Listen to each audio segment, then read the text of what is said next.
میرے امام اعظم امام الائمہ سراج الامہ کاشف الغمہ، یہ عربی کے لقب ہیں۔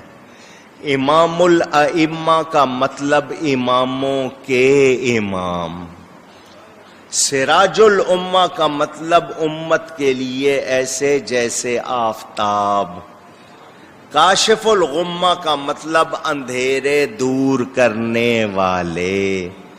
ان کا نام ہے نعمان۔ کیا نام ہے؟ نعمان بن ثابت، مشہور ہے اپنی کنیت نک نیم سے امام اعظم ابو حنیفہ۔ سب کہو رضی اللہ تعالی۔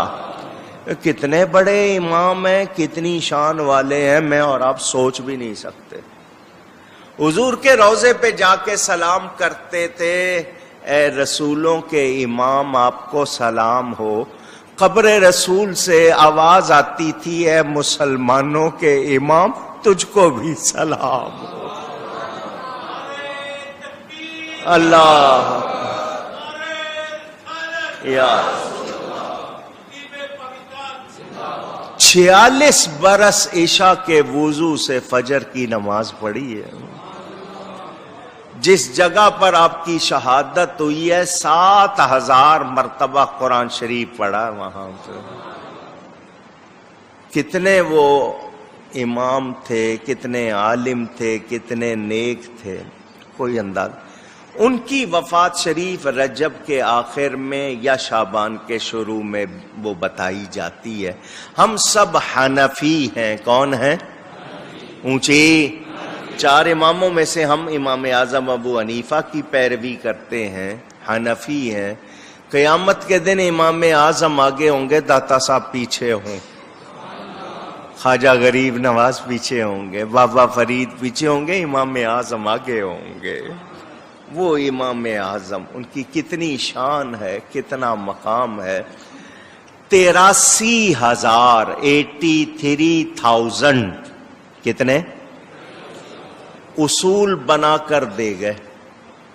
کتنے؟ 83,000۔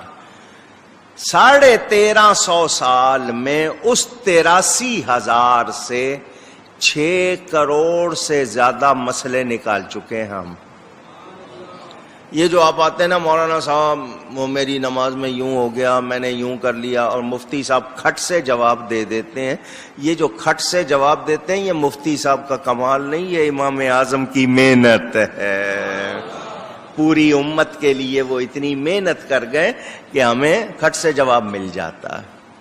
اللہ تعالی ان پر کروڑوں رحمتیں فرمائے۔ کتنے نیک تھے وہ، کتنے اعلیٰ تھے وہ۔ میں نے آپ کو کتنی مرتبہ ان کی باتیں سنائی ہیں۔ مسئلے ان کے پاس آتے تھے، امام شافعی نے اور دوسروں نے لکھا ہے ان کی وفات پر جتنا لوگ روئے ہیں کسی پر نہیں روئے، کیونکہ امام صاحب مسئلے حل کر دیتے تھے۔ ایک شخص نے قسم اٹھا لی اپنی بیوی کے سامنے، میں وہ عبادت کروں جو میرے سوا اس وقت کوئی اور نہ کرے، میں وہ عبادت کروں جو میرے سوا کوئی اور نہ کر رہے، ورنہ تجھے طلاق۔ آپ کی طرح نہیں کھٹ کھٹ کھٹ کھٹ، وہ بڑا ٹیڑھی قسم کی طلاق ہوتی۔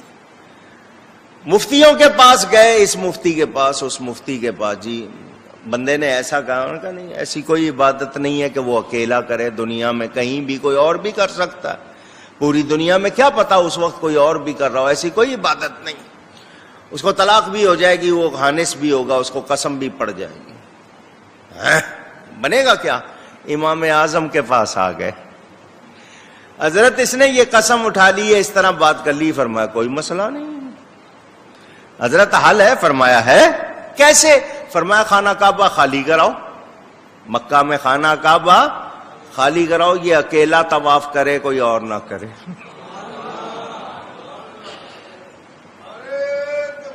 اللہ یا او بیوی سیڑھی اتر رہی تھی، شوہر کو مستی چڑھ گئی، کہنے لگا تو نیچے اتری تو تجھے طلاق۔ تو نیچے اتری تو تجھے، وہ اس کے پاؤں وہیں رک گئے، لٹک گئی. جاؤ بھائی جاؤ، کسی سے پوچھ کے آؤ. جس نے بھی کہا اترے گی طلاق ہو جائے گی، اترے گی طلاق ہو جائے گی. وہ پھنس گئی کہ میں اب کیا کروں، کرسی سیڑھی پہ اٹکی ہوئی ہے. امام اعظم کے پاس گئے، حضرت جی اس طرح ہو گیا، طلاق سے کیسے بچے؟ فرمایا اس کو کہو نہ اترے، کسی کو کہو سیڑھی اتار کے نیچے رکھ دے، وہ خود نہیں اترے گی، خود بخود بچ جائے گی. ایسا اللہ تعالیٰ نے ان کو کتنے مسئلے. یہ جو سارے اونچی آمین کہتے ہیں، امام صاحب فرماتے ہیں نہیں، آہستہ کہنی ہے. امام پڑھے اور باقی لوگ آہستہ سے آمین. آپ حج کرنے گئے تو وہاں پر علماء نے گھیر لیا کعبے میں. آپ ہی ہیں نا وہ جو کہتے ہیں کہ جی سارے فاتحہ نہ پڑھیں، صرف امام فاتحہ پڑھے، باقی صرف آمین کہتے ہیں؟ آپ ہی ہیں؟ فرمایا ہاں میں ہوں. وہ ایک ادھر سے ایک ادھر سے سب طرف سے لوگ کھڑے ہوئے، شور پڑا ہوا. امام اعظم نے فرمایا اس طرح بات کیسے ہوگی؟ تم ایسا کرو، ایک آدمی کو چن لو، ایک آدمی کو، وہ تمہاری بات کرے، تم سب اس کے حامی بن لینا، وہ تمہاری طرف سے بات کرے، اس کی بات تمہاری بات. لوگوں نے کہا بالکل صحیح ہے، اگر سارے بولیں گے تو کیا سنائی دے گا. انہوں نے ایک آدمی کو چن لیا، جی یہ ہماری طرف سے بات کرے گا، اس کی بات ہماری بات. اور میں بھی تو یہی کہتا ہوں، ایک امام چن لو جو ہماری طرف سے اللہ کی بارگاہ میں سب کچھ پیش کر دے، ہم سارے آمین کہتے ہیں. اس طرح مسئلے سمجھاتے تھے. حضور نے فرمایا سریا کہتے ہیں کہکشاں کو آسمان پر، فرمایا سریا پر علم ہوا میری امت کا ایک شخص، وہ بھی لے آئے گا. یہ امام اعظم کی طرف اشارہ تھا. بہت بڑی ہستی ہوئے ہیں، اللہ تعالیٰ ان پر کروڑوں رحمتیں فرمائے.